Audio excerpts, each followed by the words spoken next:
बारामतीमध्ये सुप्रिया सुळे विरुद्ध सुनेत्रा पवार अशी लढत होऊ शकते। बारामतीमध्ये सुनेत्रा पवार निवडून येण्यामध्ये अडचण नाही।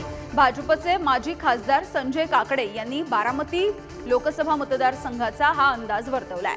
मागील निवडणुकीमध्ये खडकवासला भागामध्ये भाजपला मोठं मताधिक्य मिळालं। सोबतच भोर, पुरंदर आणि दौंडमध्ये भाजपला सुप्रिया सुळेंपेक्षा सुद्धा अधिक मतं मिळाली। बारामतीमध्ये अजित पवारांचं मोठं वजन आहे आणि त्यामुळे तेच आघाडी घेतील असं दिसतंय, असं सुद्धा काकडे यांनी म्हटलंय। आणि या सगळ्या संदर्भामध्ये बोलण्यासाठी आपल्यासोबत स्वतः संजय काकडे जोडले गेलेले आहेत। संजयजी, बारामतीमध्ये नेमकं कोण लढणार याची उत्सुकता खरं तर संपूर्ण राज्याला लागलेली आहे, कारण भाजपने सुद्धा आणि राष्ट्रवादीकडून सुद्धा बारामतीची निवडणूक खूप मोठी करण्यात आली आहे। सुनेत्रा पवार निवडून येण्यामध्ये अडचण नाही असा तुम्ही दावा करताय, काय नेमकी कारणं वाटतायत तुम्हाला? 2014ची निवडणूक पाहता आम्ही जानकर साहेबांना फक्त 57,000 मायनस होते। 57,000नी सुप्रियाताई निवडून आल्या। 2014ला अचानक आम्ही उमेदवार दिला, रंजना कुल अचानक दिल्या असल्या कारणाने सगळे धावपळ करून सुद्धा आम्ही फक्त 1.5 लाख मताधिक्याने आम्ही पडलो तिथं।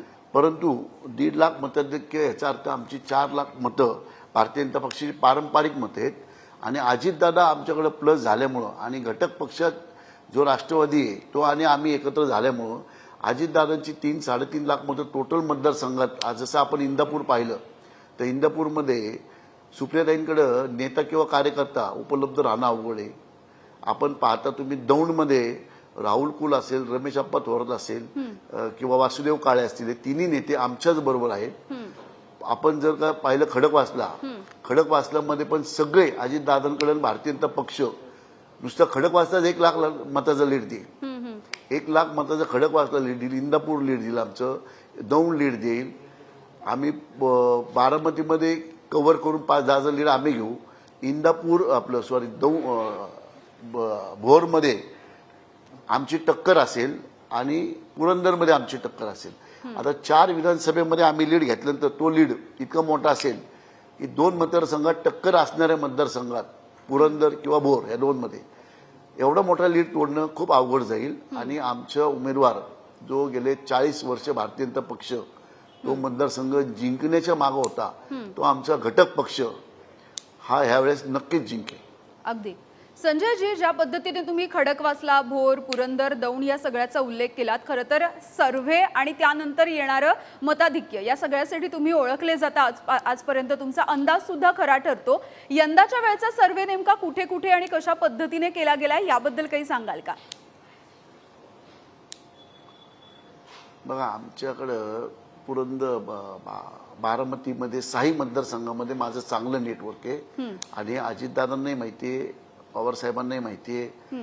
त्यामुळे त्या नेटवर्कमधनं जी मी माहिती घेतली ते मी आपल्याला सांगितली किंवा इंदापूरमध्ये आम्ही लीड घेऊ। हे तुम्हालाही लक्षात येईल की इंदापूरमध्ये म्हणजे दत्ता भरणे असेल, हर्षवर्धन पाटील असेल, अजितदादांचे काही कार्यकर्ते असेल, एवढी मोठी आणि भारतीय जनता पक्षाची नेटवर्क एवढं मोठं सुप्रियाताईंच्या बरोबर इंदापूरमध्ये नेटवर्क नाहीये। दौंडमध्ये मी जसं सांगितलं तिन्ही मोठे नेते भारतीय जनता पक्ष व छोटे मोठे कार्यकर्ते अजितदादांचे, एवढं नेटवर्क तिकडे नाही। खडकवासल्यामध्ये आमचं स्वतःचं भारतीय जनता पक्ष नेटवर्क व अजितदादांचे बरेचसे कार्यकर्ते अजितदादांबरोबर आलेत।